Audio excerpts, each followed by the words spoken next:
Bienvenidos a un nuevo episodio de Cinema Educanal, aquí por el canal 21 de Tigo, canal 24 de Personal Flow, canal 27 de IPTV Copaco y la web www.educanal.com.pi para tener otro invitado de lujo en este espacio que nos brinda Educanal para hablar de cine especialmente. Así que sin más vueltas, quiero presentar al invitado de hoy, que es Jorge Pérez Paiva, investigador cinematográfico, rescatista, documentalista también, realizador, muchas actividades realmente que tiene el señor Jorge, un gran profesional que ha hecho muchísimos trabajos en distintas áreas del audiovisual y también es montajista. Y hoy vamos a hablar de montaje justo en esta ocasión para tocar un trabajo que él ha realizado en la dirección de Cris Arana, una cineasta paraguaya española, quien hace 2 años aproximadamente lanzó el documental en formato cortometraje que es Emilio Barreto, Ángeles y Demonios. Así que Jorge, un placer tenerte acá en Cinema Educanal para compartir muchas cosas. Vamos a hablar de muchísimos temas, en especial sobre el montaje. Así que, ¿cómo estás? ¿Qué tal, Edu? Un gusto estar acá en tu programa. Sí, la verdad que estuvimos trabajando gracias por tus palabras, en el montaje de esta obra. Muy interesante en el sentido de que la directora es una coproducción española. La directora es una persona joven y tiene la posibilidad de expresarse sin filtros y también sin la influencia de qué lado, hacia qué lado puede ir en contra o a favor el discurso del documental, ¿verdad? Porque nosotros acá en Paraguay somos una mezcla. De repente nuestros parientes son de una carrera, de una tendencia política, nuestros primos son de otra cuenta política, y al final los domingos nos reunimos a comer todo entre todos. Y los jóvenes también, que ahora tienen una alta incidencia también en la política, piensan completamente distinto, ¿eh? Exactamente. Y poder sacarse esa investidura o esa barrera para poder explicar algo que sucedió en nuestro país, le da un dejo de frescura y un dejo de racionalidad ante las posibilidades que la historia muchas veces te obliga a ir hacia un lado u otro, ¿verdad? En ese sentido, el trabajar con ella fue algo muy interesante, porque son versiones y vistas desde otro punto. Porque la directora hizo toda su carrera en España, en Europa, entonces se acercó a la realidad de su país, Paraguay, y desde su perspectiva y siendo lo bastante objetiva, nos da una visión diferente de lo que fue esto que pasó a muchas personas y que a nosotros nos permite ver ahora. Sí, Jorge, hay un trabajo interesante de Cris Arana, la directora que estamos mencionando, que ya había hecho un cortometraje llamado Agua, que también contaba una cuestión muy tradicional del Paraguay, Sí. un problema muy tradicional del Paraguay, que es del agua. Y que no siempre lo vemos como ella lo vio. Nosotros muchas veces ya asumimos que esas son cargas que tenemos que llegar siempre. Pero desde su perspectiva, ¿cómo puede ser que en un país estemos sufriendo la necesidad, la falta de agua, que es algo vital? En pleno siglo XXI, no estamos hablando de una película de época o algo así, es siglo XXI. Y fue muy bien. Yo he visto visto su obra y me pareció muy interesante porque a cierta altura nosotros ya también decidimos qué hacer y qué no hacer. De repente ya elegimos un poquito con quién trabajar y me pareció muy interesante la propuesta que hizo con que me motivó a través de Dora Gómez, que nos hizo la realizadora Dora Gómez, que nos hizo la aproximación, para poder encaminarnos en esta obra que Ángeles y Demonios, que describe muchas cosas. Emilio Barreto es uno de los grandes artistas del Paraguay, un señor que nos cuenta en este documental cortometraje su lucha en muchos sentidos, desde lo personal afectivo como también esa lucha política, social que tuvo que atravesar. Y es algo muy loco, estaba pensando ahora, Jorge, Sí. que ser artista en Paraguay no es solo, sobre todo para las generaciones anteriores, no es solo luchar contra la cuestión de la estabilidad o del éxito, algo así, sino que era también luchar contra el poder. Contra el poder, contra uno mismo y contra el entorno. Creo que tiene tenemos los artistas, o yo me considero artista antes que nada. Tenemos varias guerras que pelear siempre, ¿verdad? Pero en aquella época era muy fuerte Las la batallas. batalla era muy fuerte. Porque Emilio es una persona multifacética, actor, titiritero, escritor, político. Cómo poder encasillarle o cómo poder hacer una perspectiva de él que sea válida y que incluya todo o más o menos todo lo que él es. Eso fue lo que la intención de Chris para poder sentarnos a dialogar y sentarnos a buscar las imágenes y cómo ordenarlas dentro de una estructura, pero más que nada fue una búsqueda de los momentos íntimos de poder plasmar su historia de vida, que se resume aparte en lo que la directora quiso que sea una historia de amor de su esposa, la que le aguantó, la que estuvo detrás, la que sufrió vejámenes y que injustamente fue encarcelada. Y es una historia de amor, ¿verdad? En el fondo es una historia de amor que tiene tiene todas sus aristas que se tratan de explicar en este corto. Y yo estaba mirando este corto, la verdad me pareció muy fuerte, muy poderoso, porque habla de muchas cosas, de varias cuestiones, como estaba diciendo al comienzo. Está lo afectivo, está esa lucha, está la resistencia, muchas cosas. Y eso le dejo obviamente a los espectadores que se van a acercar. Hay como una especie de sorpresa porque, ¿cómo podría decirlo? En el sentido dramático que nosotros seguimos una historia y bueno, en un momento esa historia tiene un final. Claro. Tiene un Que- final Que no está previsto, ¿verdad? que no está previsto, lo cual lo hace aún más poderoso. Estamos ante muchas etapas de Emilio, tanto Sí. que tienen que ver con el pasado, tienen que ver con el presente y también con el futuro. Sí, es una confluencia, una confluencia de Emilios.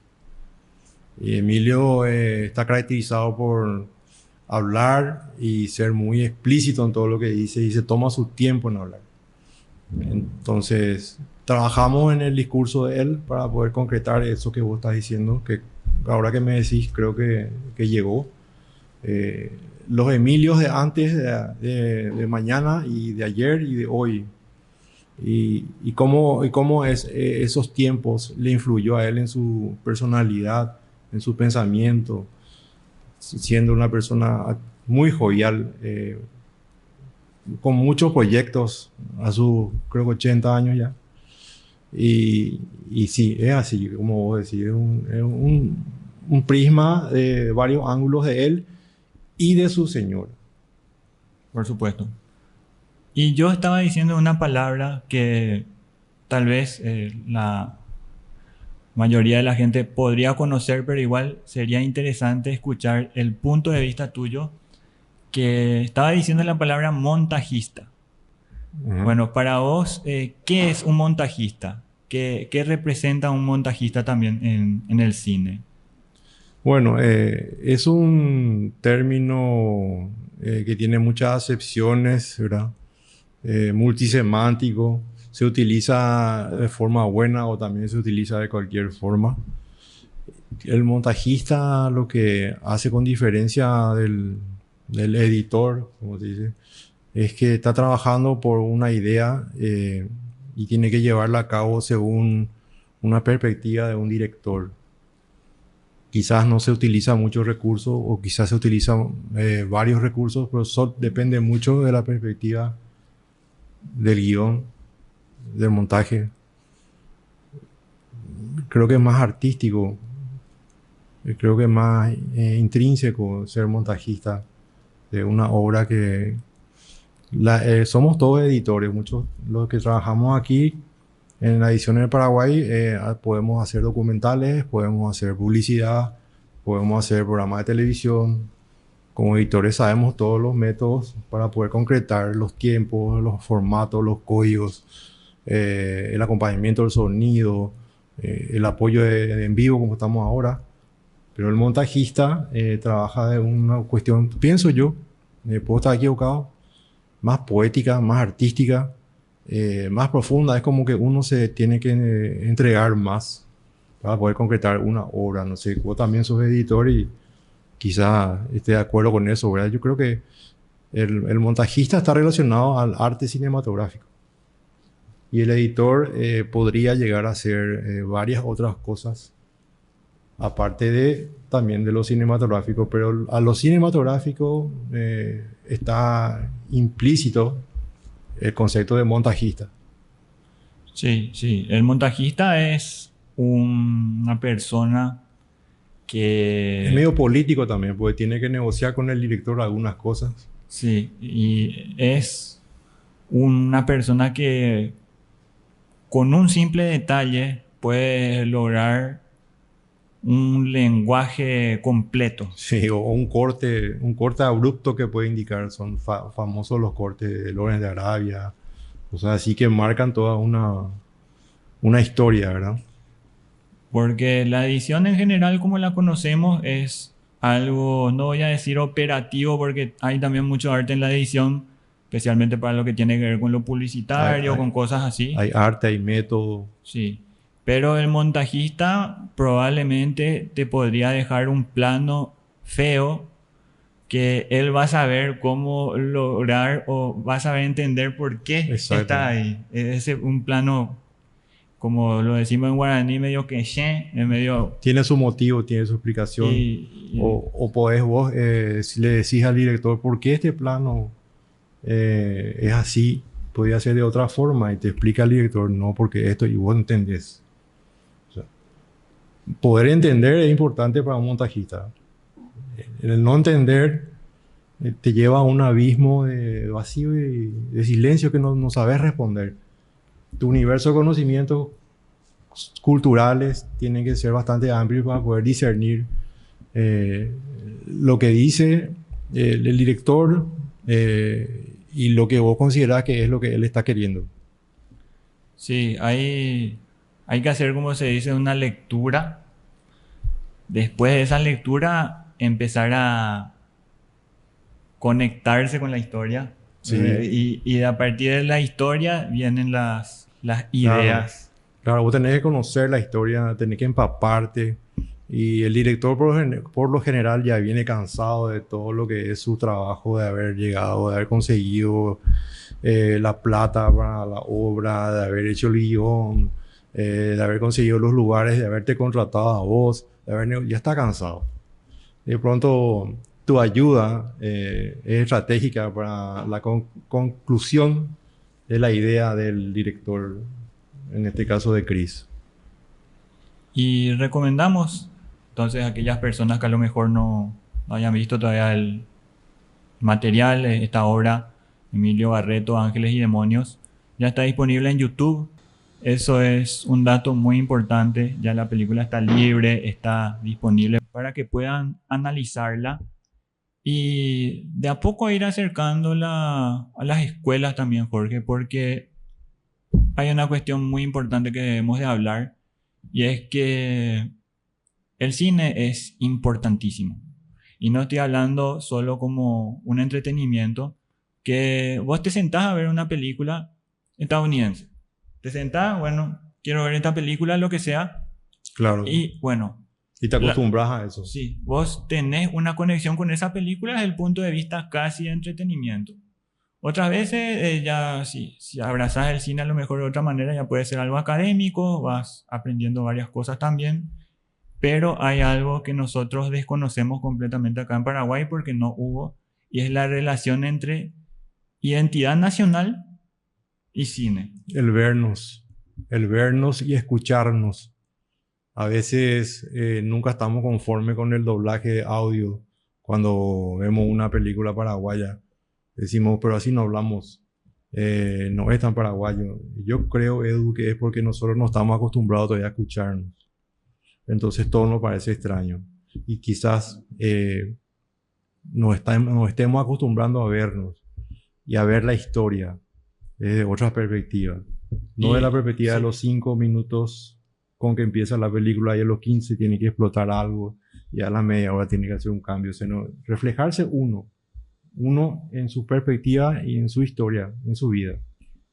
y el trabajo de Cris Arana, en donde estuvo participando Jorge como montajista, creando el lenguaje, habla justo de eso, de una cuestión que ocurrió y le afectó a muchísima gente, y no solo en el sentido político, sino que eso fue en esa época, pero a nivel general seguimos sintiendo todo ese dolor desde otro punto de vista que tiene que ver con muchas carencias que ese tipo de gobierno que hubo en esos años de dictadura afectó y que siguen afectando al Paraguay. Y en este caso vemos a un artista y bueno, él fue perseguido de la peor manera, incluso la esposa, que no tenía absolutamente nada que ver con ese tipo de lucha u otras cuestiones, bueno, también es afectada. O sea, nosotros estamos hablando de una historia que pasó y que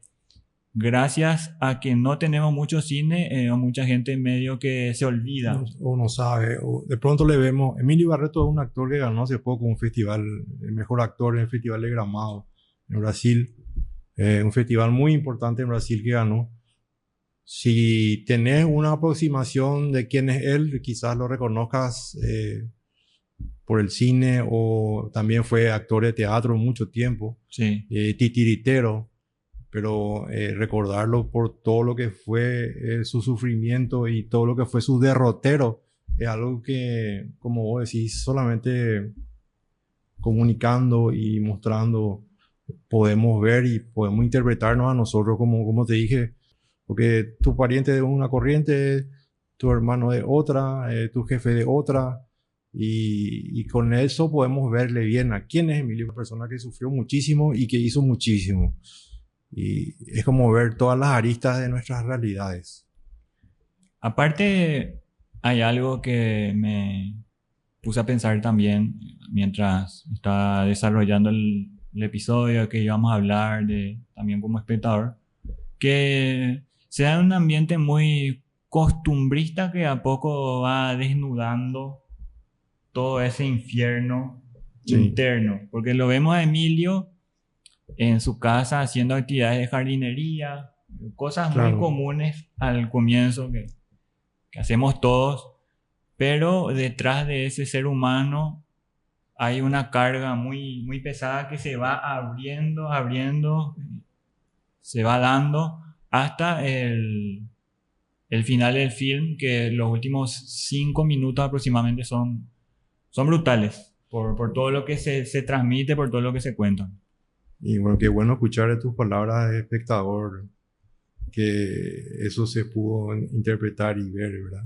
Si en realidad así es la vida íntima de una persona que puede ser tu vecino y todo su universo que tiene encerrado, que se manifiesta con el día a día, con barrer la casa, hacer los trabajos, cuidarle a la esposa, que en realidad está llena de ángeles y demonios su vida. Quizás tu vecino o tu compañero de trabajo tenga también su propia vida y tenga su propia como visión y le hayan sucedido muchas cosas buenas y malas. Es un poco como habíamos hablado de poder reflejarnos, vernos a nosotros. Y creo que eso fue lo que la directora intentó, desde lo más cotidiano, interno, profundo, simple, se va abriendo unos paraísos y unos infiernos que todos tenemos también, de alguna manera, nuestras cosas así, ¿verdad? Y como vos decís, reflejarnos.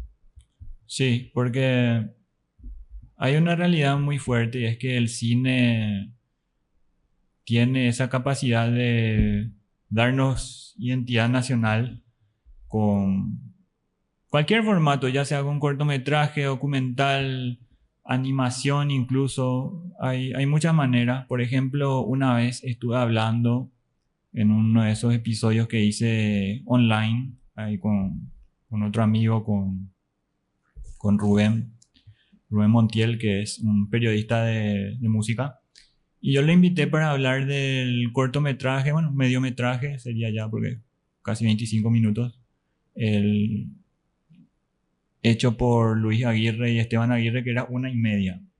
1:30, que es de 2001, Sí. un material, una película, cortometraje que recomiendo muchísimo. Y es probablemente, Jorge, una de las pocas películas, y estoy hablando, ya estamos en pleno siglo XXI, pero habrá sido una de las pocas películas que reflejaba la juventud de los 2000. De los 2000. Que es diferente de la de los 90 y la del 2010 y de los 80. A pesar de que la historia a lo mejor no intente o quiera o no quiera reflejar el sentir de una época, lo hace. Claro. Lo hace desde la vestimenta, qué sé yo, un lugar, porque por ejemplo hay una parte de la película que se desarrolla en una lomitería, de esa época. Y bueno, la película que recomiendo también está en YouTube, 1:30 de Luis Aguirre.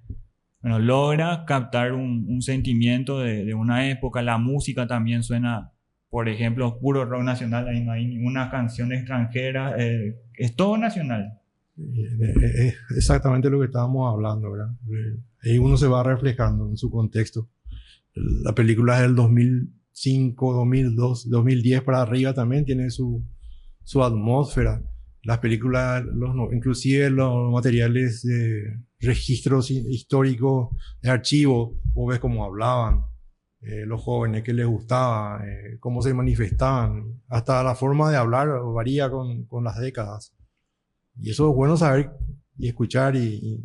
¿Y por qué no podemos vernos más? Porque falta y faltó.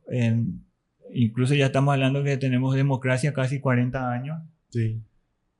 Pero en lo que tenga que ver con lo cinematográfico avanzamos un pasito por año más o menos, a poquísimo. Y todo lo que pudimos habernos reflejado en esos 40 años, casi 40 años, pudo haber sido mucho, pero por eso es importante el cine y quiero siempre dar eso a entender que cuando queramos, cuando tengamos ganas de mirar nuestro país, no va a haber dónde vernos. Eso es una pesadilla para cualquier realizador, ¿verdad? Que te despertás y decís, Dios mío, sucedió esto. Y el tema de que la eterna gota en el cine nacional siempre gotea, siempre cae una gota, pero nunca se abre el agua para que realmente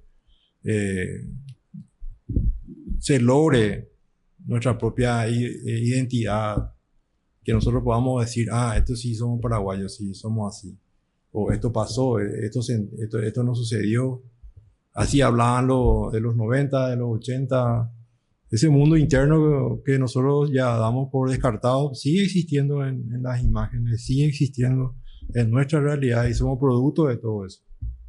Y hablando de toda esa cuestión que estábamos comentando de identidad nacional, historia, vernos, no vernos, Jorge, también has tenido un importante paso y que seguramente lo vas a seguir dando, pero me voy a enfocar en ese paso que diste hace unos años que tenía que ver con la tierra de Guarán, que es un material audiovisual, histórico, cinematográfico que dio mucho que hablar, que también se pudo ver en algunas proyecciones.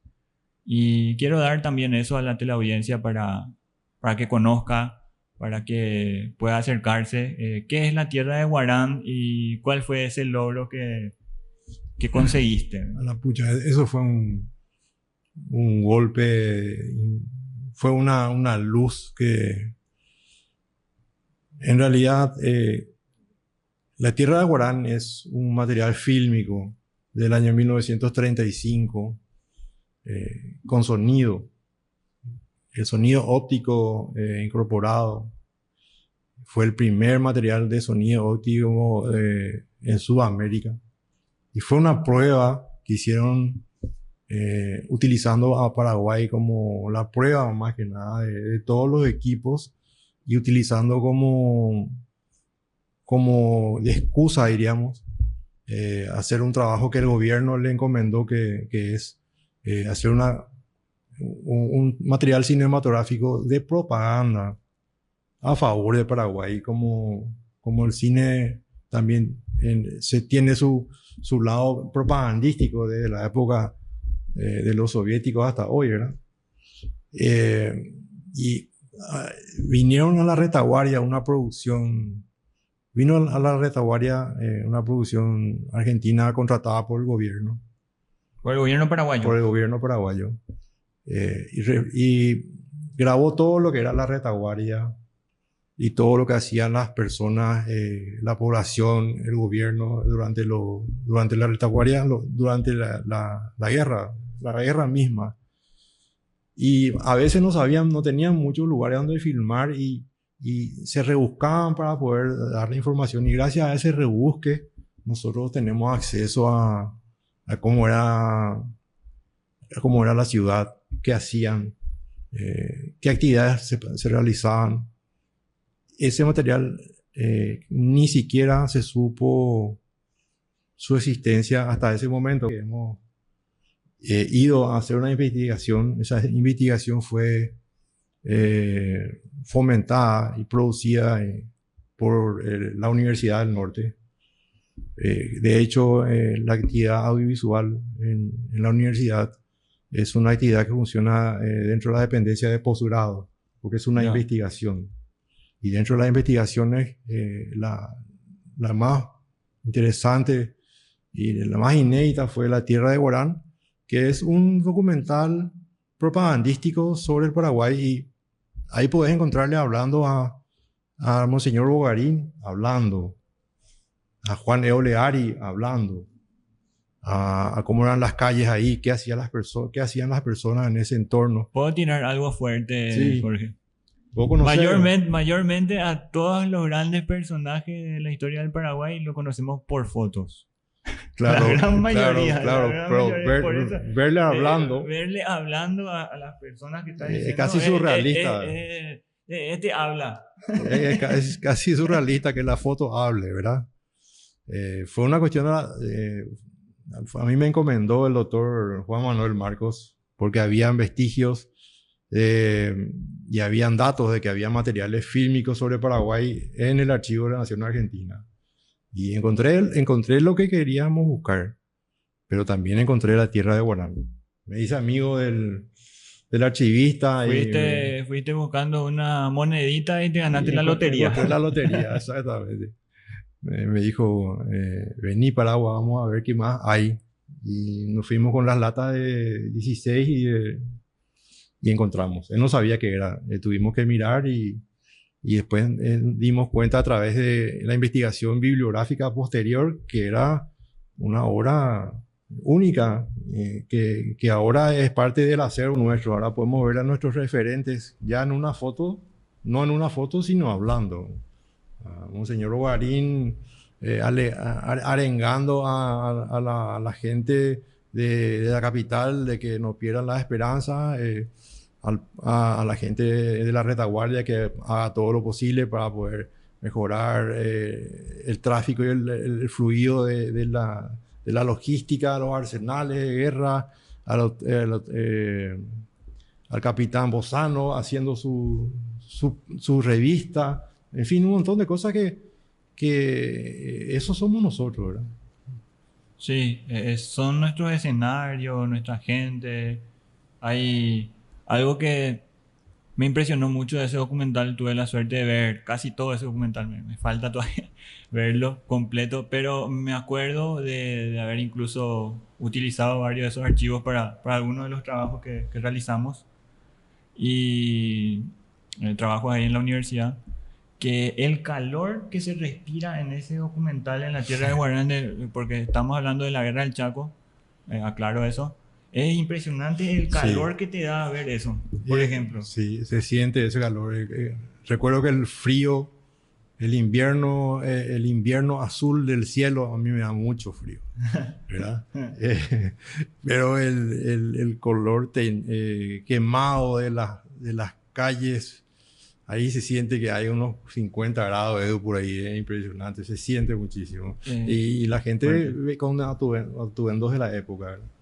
Que era mucho lino y brin, impresionante. Y ese logro también quiero destacar, no se ha hablado mucho, no tuvimos la oportunidad de repente de desarrollarlo, pero realmente lo de la tierra de Guarán, seguramente vamos a hablarlo en otra ocasión con más Porque tiempo. hicimos mucho trabajo, investigamos bastante. Yo provengo de una escuela de gente como José Luis de Tone, Ajá.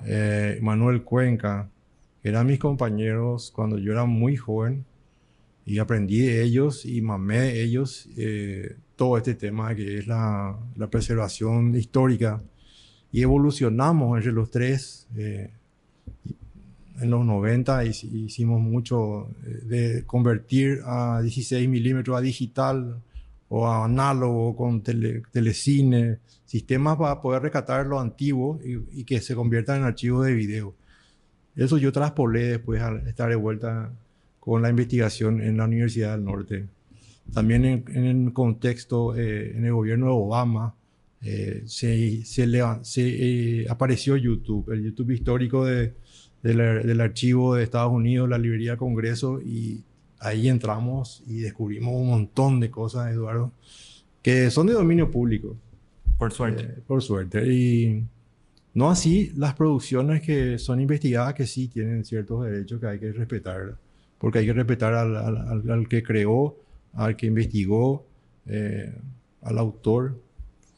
Y la época digital con el gobierno de Obama hasta hoy es lo que nosotros estuvimos buscando y tenemos un acervo audiovisual importantísimo en materiales, tanto de dominio público, también como resguardamos colecciones como la colección Juan Max Wegner, que fue otro, debería hacer un programa especial sobre Juan Max Wegner, que era médico, músico y cineasta.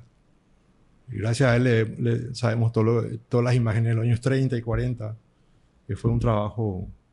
Que se conoce solo por fotos. Esa época, por ejemplo, que estaba comentando, en video yo nunca vi nada de esa época hasta que en una ocasión sí me tocó verlo de Juan Max Werner y era algo surrealista, era como parecía que yo estaba soñando eso porque no tenemos en este país un, una costumbre de ver nuestra antigüedad en movimiento. Nos parece raro, nos parece extraño, nos parece surrealista como obra de Dalí, pero en realidad es nuestra realidad y en eso estamos empeñados día a día.